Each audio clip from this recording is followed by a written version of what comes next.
Hey everybody, welcome back to the channel, and in today's video we are going to be doing another Walking Dead Q&A. And I just want to say, man, thank you guys so much for all the love and all the support. And the upload streak continues. I told you guys I would upload every single day for 2 weeks. And yeah, here we are. Day 3. Obviously, I still have a little ways to go till I fulfill what I told you guys I would do. But I promise you, I won't let you down. Daily uploads, I'm going to come through. So yeah, if you guys want to know how you can get your questions to me for the next Q&A video, just drop a comment down below. Just make sure you write Q&A before you ask the question so I know that it's for the Q&A videos. Thank you guys so much. Let's get into it. So, the first question we have is, do you think Eugene and Max's love story was crucial to the plot or unnecessary? And I mean, personally, I enjoyed the Eugene and Max love story in season 11. The whole weird Stephanie thing, right? I mean, it was really weird, and it was kind of cool. It was cool to see Eugene have a love interest, right? That's not Rosita. I mean, and it was cool to finally see Eugene like find his girl. You know what I mean? And obviously at the very end of season 11, he had a baby and stuff like that. So he finally got laid. Let's go, Eugene. Eugene's a G, bro. So, I mean, yeah, it's incredible. And I really enjoyed season 11, honestly. And I think Eugene was great. So I'm going to say I really enjoyed it. And yeah, I think it was crucial to the story, actually. Next question is, did you prefer the farm more or the prison era more? I preferred the farm, personally. I don't know, when you go back and rewatch season 2 of The Walking Dead, especially now, there's something about it. There's something about the atmosphere. There's something about the cast. And maybe this is an unpopular opinion, but when I always make my top 3 favorite Walking Dead seasons list, I always go season 6 as number 1, probably season 5 as my second favorite, and then season 9 as my third favorite. But honestly, I really think season 2 might be in there for me. I just loved the drama. I thought it was so great. And it really just goes to show how great the actors were and how great those characters were. Seeing those characters develop and kind of, grow right in front of our faces. I mean, it was brilliant. Meeting, the Green family, Beth and Maggie and, Patricia and Otis and everything, and Sean or whatever his name was. Actually, I think Sean was dead. But it was great. It was great to see, man. I really enjoyed the farm. So personally, I preferred the farm over the prison. I still think the prison was cool, but I really didn't like the prison until season 4, and then they were only there for half a season. You know what I mean? So season 3 prison just didn't do it for me. Wasn't a big fan. Next question we have is, would you have liked to seen Andrea for a longer amount of time in the show, and if so, why? So it's interesting, actually, because I really think Andrea got so much hate back in the day. If you're an OG Walking Dead fan, right? If you've been watching The Walking Dead for 10 years or over 10 years, right? Then you remember everyone hated on Andrea so much. And personally, I never did. I never really thought she was a really annoying character. I think she made some bad decisions, but I don't think that she was an annoying character. I actually really, really like Andrea. And I mean, okay, maybe not really, really like her, but she's okay, bro. She's not that bad. So I'd say, yeah, I would have liked to have seen Andrea live a little bit longer than she did. Imagine Andrea in season 5 and season 6. It would have been awesome. And I mean, even in season 9, she would have been great. Season 10 and 11, she would have been great because I think the cast got a little bit weak in those seasons. And honestly, I was never really a big fan of Magna's group, really, besides Connie. Connie was the only character I really liked. Imagine having Andrea around in season 9 and season 10. And honestly, think about Andrea and Negan interacting. Andrea and Negan would have been great together. They would have really bounced off of each other well. I wish we could have seen Andrea and Negan together, man. That would have been so fun. But it is what it is. I think overall, I would have liked to have seen Andrea live a little bit longer. Next question we have is, which character can you relate to the most and why? So definitely Daryl. And I think it's just because Daryl was always a little bit of a loner. And he just came across like a loner, you know what I mean? And whenever I was 13, 14, and 15 years old, I was pretty much the same way. I really was just a big fan of my solitude and my independence and stuff like that. I really didn't have a whole bunch of friends, and I didn't really want friends, It's kind of weird, maybe, but I just really enjoyed being by myself. I was kind of going through some really difficult life stuff at that time, and you kind of just want to shut yourself in and become a recluse, and I did that, but overall, I mean, I think it was actually kind of fun. I just really became a big fan of The Walking Dead and a big fan of my video games and my family. That's kind of who I used to be, and honestly, it's kind of who I still am. So I think overall, yeah, I definitely saw a lot of Daryl in myself, and I still do. I think Daryl is my favorite character, and I mean, yeah, as long as Daryl's in The Walking Dead, I'm gonna be a huge, huge fan. I love Norman Reedus. I love Daryl, and he's just the goat to me. So yeah, I'd say Daryl for sure.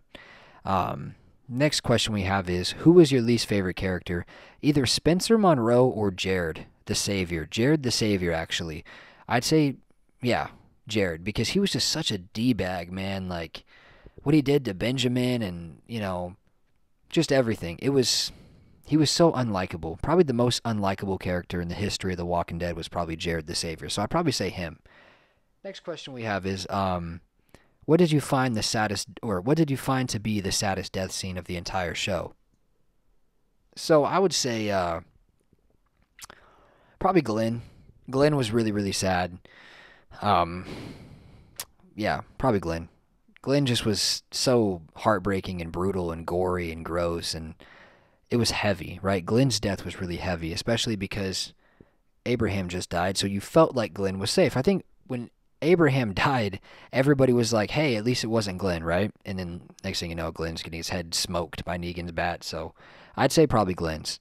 Um, Next question, what was your initial reaction when Negan killed Glenn? I was heartbroken. I really like Glenn a lot. Glenn is a great character, and I think Glenn should have lived to the end. I think it would have been really awesome to see Glenn in The Walking Dead all the way to the end. And yeah, I don't know, man. I think that was a miss, honestly. I know it was a big comic death and everything, and they wanted it to be like comic accurate, and they didn't want anybody else to take that death. But, dude, I mean, you already killed Abraham. Like, we lost two A-list characters in one episode. I think that's a mistake, and I think it really showed in Season 7 and Season 8. I think the cast kind of felt a little bit watered down personally, and I think that's why a lot of people dislike those seasons. I kind of feel like, I mean, obviously the writing and stuff like that wasn't the best, but also I think it was just, we lost two A-list, A-tier great characters, and in a heartbreaking way.